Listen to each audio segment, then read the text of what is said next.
अस्सलाम वालेकुम स्टूडेंट्स। पहला क्वेश्चन हमारे पास एक्स इंटरसेक्शन वाई का है, यानी दोनों के कॉमन अदाद लेने हैं। दूसरा क्वेश्चन जो है ए माइनस बी का, यानी ए में से हमने बी के रुकन निकालेंगे तो 2 4 5 आज मिल जाएगा हमें। फिर इसी तरह एक्स माइनस वाई का क्वेश्चन है हमारे पास, यानी एक्स में से हम वाई के रुकन निकाल देंगे तो हमारे पास 3 और 4 आ जाएगी। ठीक है,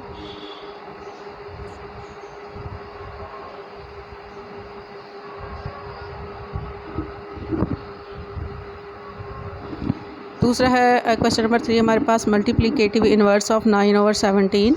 इसका मल्टीप्लिकेटिव इन्वर्स जो होता है, अगर हम इसको चेंज कर देंगे, रकम 17 ऊपर और 9 नीचे आ जाएगा, तो ये मल्टीप्लिकेटिव इन्वर्स होता है। इसी तरह ये बाकी क्वेश्चन जो है तीसरा, उसका भी मल्टीप्लिकेटिव इन्वर्स इसी तरह से आएगा, यानी रकम चेंज हो जाएगी। क्वेश्चन नंबर 4 जो है उसको देखें आप, प्लस माइनस माइनस है, तो 5/7 जो है हम इसको सॉल्व करेंगे तो हमारे पास -6/7 आएगा। इस क्वेश्चन के चारों ऑप्शन गलत दिए गए हैं। इसका जो है वो माइनस माइनस प्लस हो जाएगा, तो हमारे पास 7/7 आना चाहिए, तो ये यहाँ ऑप्शन गलत दिए गए। क्वेश्चन नंबर 4 का ये अगला पॉइंट है, प्लस माइनस माइनस हो जाएगा, तो हमारे पास आ जाएगा 2 में से 1 निकालेंगे तो 1/5। फिर आगे नीचे वाली जो क्वेश्चन नंबर 4 है 3/5 और जमा 4/5, तो इसका भी हम एलसीएम लेके 5 आ जाएगा। तो -3 है, +4 है, प्लस माइनस माइनस, तो 1/5 आ जाएगा। 4 के साथ प्लस है तो हम इसको प्लस वाली रकम करेंगे, माइनस नहीं। फिर नेक्स्ट जो है क्वेश्चन नंबर 5, ये मल्टीप्लिकेशन का है, तो इसका आंसर आएगा 20/41। 10 के साथ 10 और 40 कट जाएंगे आपस में। इसी तरह ये भी एक मल्टीप्लिकेटिव का देखें, 8/20 और 40/24। ठीक है, तो ये प्लस वाली रकम आएगी। फिर ये एक और मल्टीप्लिकेशन का है, 4 16 से कट जाएगा और 5 25 से, तो हमारे पास 5/4 आ जाएगा। क्वेश्चन नंबर 5 जो का नेक्स्ट पॉइंट है, ये भी कट करके सॉल्व करके दिखाया गया है, तो इसका आंसर आएगा 1/3। इससे अगला जो है वो डिवाइड का क्वेश्चन है। डिवाइड में हम 2/5 को चेंज करेंगे, 5/2 हो जाएगी। इसको भी सॉल्व करके दिखाया गया है। काटने से हमारे पास आ जाएगा 1/5। क्वेश्चन नंबर 6 का एक और है, 4/100 एंड डिवाइड 20/80। ठीक है, इसको भी अगर हम चेंज करते हैं, 80 ऊपर चला जाएगा, 20 नीचे आएगा, तो इसको भी काटने से हमारे पास आ जाएगा आंसर 4/25। इसी तरह एक और डिवाइड का क्वेश्चन है, 8/3 डिवाइड, अब ये माइनस की रकम है तो हमारा आंसर भी माइनस में आएगा, तो -24/3 जो है वो चेंज हो जाएगा, 3 ऊपर जाएगा, 24 नीचे, और काटने से हमारे पास आ जाएगा -1/3। ये एक और क्वेश्चन जो डिवाइड का, 8/5 डिवाइड -64/25। ठीक है, तो 25 ऊपर चला जाएगा, 64 नीचे, ये माइनस की रकम है तो हमारा आंसर माइनस में आएगा। ठीक है, और काटने से हमारे पास आंसर आ जाएगा -5/8। इसको भी रफ अमल में सॉल्व करके दिखाया गया है। अब नेक्स्ट है, when we change 0.65 to rational number we get, यानी 65 को रैशनल नंबर में करना है, तो हम इसका पॉइंट ख़त्म करेंगे तो नीचे 100 आ जाएगा। फिर ऊपर 65 और नीचे 100 है, तो इसको हम देखेंगे किस पॉइंट से, किस टेबल से ये कट सकता है। इसी तरह इसके साथ के नेक्स्ट क्वेश्चन जो है वो भी इसी तरह से पॉइंट ख़त्म करके, तो उसको दोनों को एक ही पॉइंट से, एक ही यानी टेबल से काटना है, तो इसका 0.45 का 9/20 आएगा। और नेक्स्ट क्वेश्चन जो 0.75, इसका 3/4 आ जाएगा। फिर इसी तरह 0.35 को भी हम इसके नीचे पॉइंट ख़त्म करके नीचे बटा लगाएंगे 100, और इसको सॉल्व करेंगे तो हमारे पास 7/20 आ जाएगा।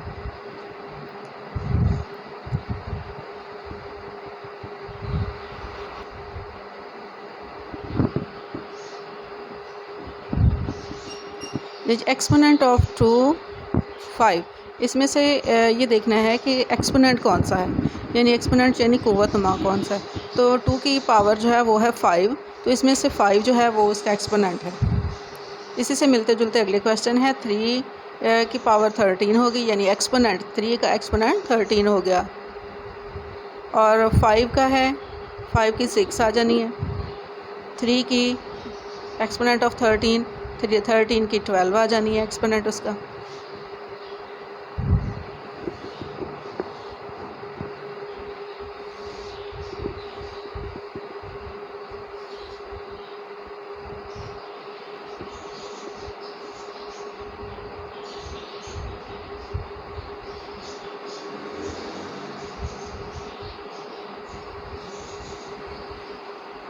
अच्छा जी, अब ये जो नेक्स्ट क्वेश्चन है 7 और 16 है, इसका एक्सपोनेंट डिवाइड 7 और जब दोनों का डिवाइड करेंगे तो उसके एक्सपोनेंट जो होते हैं वो माइनस हो जाते हैं। 16 में से 4 निकाल दें तो हमारे पास आ जाएगा 12। ठीक है, फिर अगला भी डिवाइड का ही है कि दो अगर दरमियान में बेस के दरमियान दो क्वेश्चन की बेस जो है उसके दरमियान में डिवाइड हो तो उसके एक्सपोनेंट जो होते हैं वो माइनस हो जाती हैं। ठीक है, ये रूल याद रखिएगा। इधर यहाँ पर भी 14 में से हम इसके दरमियान में डिवाइड है तो 14 में से हम 2 निकाल देंगे तो 12 आ जाएगा। ठीक है, फिर नेक्स्ट क्वेश्चन भी डिवाइड का ही है। इस क्वेश्चन नंबर 10 देखें, 1m और मल्टीप्लाई बाय 1n। ठीक है, 1 तो 1 के साथ वो 1 ही रह जाएगा। m और n ये दोनों एक्सपोनेंट सेम नहीं है, एक जैसे नहीं है। m और n आपस में मल्टीप्लाई होंगे तो mn बन जाएगा। ठीक है, तो इसका ए ऑप्शन ठीक होगा, दोनों जमा हो जाएंगे। ठीक है, 5 और इसका एक्सपोनेंट 6 है, मल्टीप्लाई बाय 5 एक्सपोनेंट 2 है तो 5 के साथ बेस दोनों की सेम है, बेस वही रहेगी। तो इसके एक्सपोनेंट जो होंगे जब मल्टीप्लिकेशन होगी तो उसके एक्सपोनेंट जो होते हैं वो जमा हो जाएंगे। ठीक है, डिवाइड भी क्या होते हैं, माइनस हो जाते हैं, और अगर मल्टीप्लाई हो तो जमा हो जाते हैं। ठीक है, इसके भी एक्सपोनेंट 5 और 2 हैं दोनों के, तो 2 5 और 2 7 हो गए। बेस सेम बेस हो और उसके दरम्यान में मल्टीप्लिकेशन हो तो उसके एक्सपोनेंट जो होते हैं वो जमा हो जाते हैं। ठीक है, फिर सेम बेस और मल्टीप्लाई फिर वही आ जाएगा। फिर नेक्स्ट क्वेश्चन 11 जो है 0.24, इसका स्क्वायर रूट लेंगे तो 0.5 ही आ जाएगा। 5 टाइम्स 25 होता है ना। फिर इसी तरह 0.09 का तो 0 भी आ जाएगा और 0.9 का आ जाएगा 3। ठीक है, 0.3 आएगा। इसी तरह 0.16 है तो इसका 0.4 आएगा। 0.64 का स्क्वायर रूट 0.8। अच्छा जी, नेक्स्ट स्क्वायर रूट जो है ये है कंपाउंड फ्रैक्शन में 16 को 3 से पहले मल्टीप्लाई करेंगे, जो आंसर आएगा उसमें 1 प्लस करके फिर हम दोनों रकमों का स्क्वायर रूट लेंगे। ठीक है, तो ये आ जाएगा पॉइंट में 1.75। इसी तरह नेक्स्ट क्वेश्चन भी इसी तरह से कंपाउंड फ्रैक्शन में, तो इसको भी इसी तरह हमने पॉइंट में लेके जाना है। ठीक है, सॉल्व करने के बाद हमारा पॉइंट में आएगा। अच्छा जी, नेक्स्ट क्वेश्चन जो है question number 13, a car cover 75 kilometre distance in 5 hours, how much distance will it cover in 4 hours. 4 kilometre वाला है तो ये हमारे पास 60 किलोमीटर इसका आंसर आएगा। ठीक है, ये डायरेक्ट प्रोपोर्शन से भी हम इसको सॉल्व कर सकते हैं। ठीक है, जो क्वेश्चन नंबर 13 का पॉइंट 6 देखें, 16 man build a wall in 4 days. ठीक है, how many man will build the same wall in 2 days. 16 man हैं और 4 डेज़ में काम कर रहे हैं। फिर ठीक है, और उन्होंने कहा है कि सेम वॉल, वो वॉल वही है और वो 2 डेज़ में कितने लोग करेंगे। पहले 4 डेज़ थे, अब 2 डेज़ कम हो गए तो ये इन्वर्स प्रोपोर्शन आ जाएगा। तो काम के लिए हमें ज़्यादा आदमी चाहिए तो ये 32 आदमी होंगे। ठीक है, फिर इस तरह नेक्स्ट जो है, a car covers 350 kilometre in 5 hours, how much distance will it cover in 8 hours. ये भी डायरेक्ट प्रोपोर्शन के साथ इसको सॉल्व करेंगे तो 560 किलोमीटर इसका आंसर आ जाएगा। ठीक है, क्वेश्चन नंबर 13 का ही नेक्स्ट पॉइंट है, 25 man build a wall in 14 days, how many man will build the same wall in 10 days. ये भी इन्वर्स प्रोपोर्शन के साथ सॉल्व होगा तो इसका आ जाएगा आंसर 35। ठीक है, नेक्स्ट है, Asad's annual saving is RS 1 lakh, how much zakat will he pay. कितनी पे करेगा, तो ज़कात जो होती है वो 2.5% होती है। तो 2.5% के हिसाब से हम इसकी ज़कात निकालेंगे तो हमारे पास ये सी वाला पॉइंट आ जाएगा, ये आंसर ठीक होगा।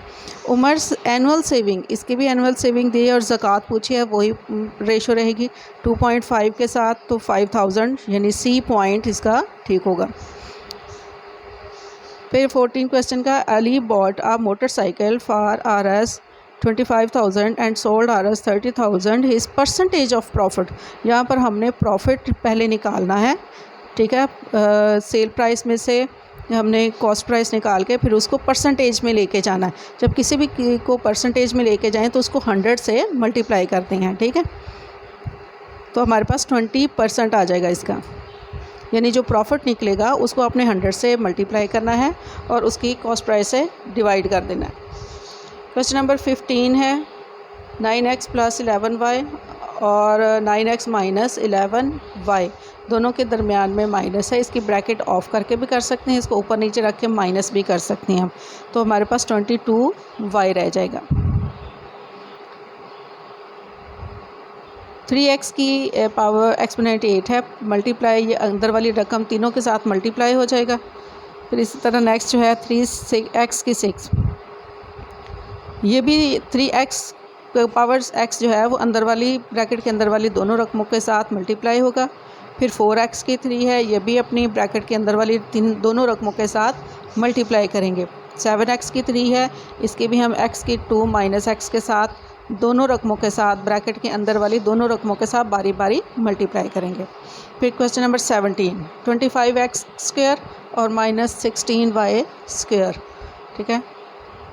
तो इसको हमने फार्मूला लगा के तो इसको सॉल्व करना है। तो 5x और माइनस 4y एक दफ़ा माइनस और एक दफ़ा प्लस में आ जाना है, ठीक है। फिर इसी तरह इसी के साथ के नेक्स्ट क्वेश्चन है, ये भी ये एक प्लस में और एक माइनस में दे दिया गया है। तो इनका दोनों का स्क्वायर लेके 9 आ जाएगा। 3 और 3 का 9x स्क्वायर और 2 और 2 का 4y स्क्वायर आ जाना है। फिर 16x की x स्क्वायर और माइनस 9y स्क्वायर, ठीक है। इसका अब हमने स्क्वायर में है तो हमने एक दफ़ा प्लस और एक दफ़ा माइनस में कर देना है। Question number 18, the solution of the equation x + 5 = 10। ये इक्वेशन है, इस इक्वेशन को अगर हम सॉल्व करते हैं तो प्लस माइनस इक्वल के निशान से दूसरी तरफ जाकर माइनस का 5 हो जाएगा। तो 10 में से 5 निकालेंगे तो 5 आ जाना है। नेक्स्ट क्वेश्चन इसी तरह +2 उधर जाएगा, माइनस तो 6 आ जाना है। नेक्स्ट इक्वेशन x - 4 -4 उधर जाएगा तो प्लस का बन जाएगा। 12 में प्लस करेंगे 16। x - 6 उधर जाएगा तो ये भी सॉल्व हो जाएगा। The measurement of angle x की मेजरमेंट हमने निकालनी है। तो ये देखें पूरा y और x जो है ये 90 डिग्री का एंगल बना रहे, उसमें से एक तो 40 का है तो दूसरा 50 का ही आना था, ठीक है। The measurement of angle x in the following figure, ये स्ट्रेट लाइन जो होती है 360 डिग्री के एंगल को ज़ाहिर करती है। तो एक 30 का है तो दूसरा आप देखें कितने का होगा, 150 का, ठीक है। The measurement of angle x in the following figure, ये भी 90 डिग्री का, एक उसमें से 30 का है तो दूसरा 60 का होगा और 60 और 30 90 बन जाते हैं। ये भी 360 का एंगल दिया है, एक 60 का दिया तो दूसरा जो बाकी रह गया x वाला वो 120 का हो जाएगा। तो 120 और 60 को प्लस करेंगे तो हमारे पास आ जाना है 360, 380। अच्छा, question number 20, circumference of the circle given below is, इसका सर्कमफ्रेंस उन्होंने कहा क्या है, डायामीटर दे दिया गया है। तो सर्कल का डायामीटर जो है उसके साथ इसको फार्मूला लगा के, इसके बुक में फार्मूला मौजूद है, वो फार्मूला लगाकर हमने इसका निकालना है। तो सर्कमफ्रेंस ऑफ सर्कल, ठीक है, इसमें भी सर्कल का सर्कमफ्रेंस निकालना है, डायामीटर दिया हुआ हो और सर्कमफ्रेंस निकालना हो तो फार्मूला लगा के हमारे पास 22 सेंटीमीटर आ जाएगा। फिर एरिया दिया है, सर्कल का एरिया हमने फाइंड करना है। तो हमें दिया क्या गया है, रेडियस दिया हो और हमने निकालना हो एरिया सर्कल का। तो वो फार्मूला बुक में से देखें और उसका आंसर आ जाएगा 154 सेंटीमीटर स्क्वायर। फिर इसी तरह नेक्स्ट एरिया वाला ही है, 1 सेंटीमीटर उनका area of circle given below is. तो एरिया हमें दिया है इन्होंने रेडियस 1 सेंटीमीटर, सर्कल में देखें 1 सेंटीमीटर का हमें रेडियस दिया, तो उससे हमने क्या फाइंड करना, एरिया।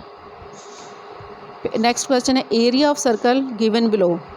अब इसमें भी वही रेडियस दे दिया गया है और हमने एरिया फाइंड करना है, area of circle given below. अब इसमें जो है 14 सेंटीमीटर का रेडियस दिया गया है और हमने फाइंड करना है एरिया, ठीक है। Question number 22, volume of the given cylinder is, cylinder का वॉल्यूम पाई r की 2 और यानी रेडियस 2 और h मल्टीप्लाई बाय h, ठीक है। तो इसको अगर हम सॉल्व करेंगे 4 सेंटीमीटर दिया गया, ये 4 सेंटीमीटर के साथ तो 4 पाई सेंटीमीटर की 3 आ जाना इसका। इसमें भी सिलेंडर का वॉल्यूम मालूम करना है, हमें हाइट और रेडियस दे दिया गया है और हम इसका वॉल्यूम फाइंड करेंगे फार्मूला लगा के। तो हमारे पास आ जाएगा डी वाला ऑप्शन सही होगा इसका। The volume of given cylinder is, इसमें भी हमें रेडियस और हाइट जो है वो दे दी गई है, तो इसके साथ जो है हम फार्मूला लगा के इसको निकालेंगे, सॉल्व करेंगे तो हमारे पास आंसर आ जाएगा। Question number 23, the radius of the circular garden is, एक सर्कुलर यानी गोल गार्डन है और उसका जो रेडियस है वो 7 सेंटीमीटर है। The cost of fencing gardening at the rate of Rs 10 पर मीटर विल बी, तो उसके ऊपर 10 पर मीटर के हिसाब से हमें फेंस लगाना है, तो हमारे पास कितने रुपए होंगे। हम ये जो है सी ऑप्शन ठीक रहेगा, इसका 440 रुपीज़ होगी। सो द नेक्स्ट क्वेश्चन है the radius of the circular garden is 10 metre, the cost of fencing, इसमें भी कॉस्ट ऑफ फेंसिंग उसी तरह से उसी फार्मूले से, तो इसका भी 440 ही आएगा।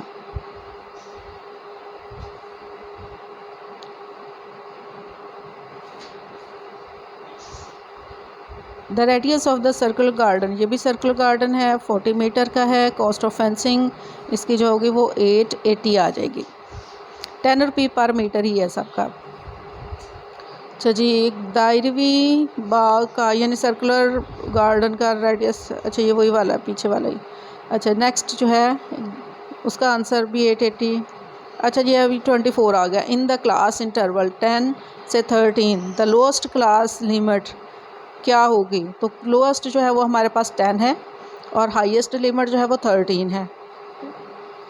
इन द क्लास इंटरवल 8 से 13 में लोअर क्लास क्या है 8 और हाईएस्ट कौन सी 13। फिर इसमें भी 17 से 64, इसमें अपर क्लास पूछी गई है तो अपर क्लास 64 आती है। द फॉलोइंग पाईग्राफ, अब ये पाईग्राफ आ गया है। पाईग्राफ में उन्होंने कहा है कि जो है वो खुराक यानी फूड पर जो है वो सबसे ज़्यादा किस पर खर्च किया गया है, तो ये हमारे पास आ जाएगी फूड पर। The following pie graph represent expenditure of Adeel on which good expend are maximum, सबसे ज़्यादा, तो सबसे ज़्यादा उसने 150 फूड पर किया है। The following pie graph represents the expenditure of Hamza on which good expenditure are minimum, सबसे कम किस पर किया है, तो अगर हम दायरे में देखें तो हमारे पास 30 जो है वो सबसे मिनिमम तालीम एजुकेशन पर सबसे उसने कम खर्च किया है, मिनिमम खर्च किया है। अच्छा जी, इसमें the following pie graph is show the marks of student in different subjects, in which subject he got maximum marks, सबसे ज़्यादा किस में लिए है उसमें। जब ग्राफ के अंदर देखें तो मैथ में उसने 90% लिए हैं, बाकी सब में कम है।